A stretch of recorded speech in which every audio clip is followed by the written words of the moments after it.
కర్నూలు జిల్లా ఆస్పరి మండలం తొగలగల్లు గ్రామంలో దారుణం చోటు చేసుకుంది. ప్రియుడి మోజులో పడి భర్తను చంపింది ఓ భార్య.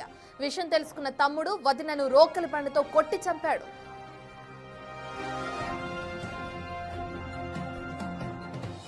గ్రామానికి చెందిన అన్న అహోబిలానికి ఆస్పరి మండలం కలపర్రికి చెందిన గంగావతితో వివాహమైంది.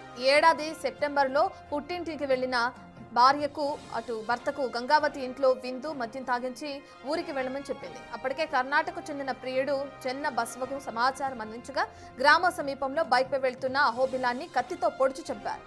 దీనిలో భార్య ప్రమేయం ఉందని పోలీసులు ఆమెని ప్రియుడిని అరెస్టు చేశారు. అయితే బెయిల్పై విడుదలై వచ్చిన గంగావతి పుట్టింటికి వెళ్లకుండా అక్కడే చిన్న గుడిసెలో కాపురం చేస్తుంది.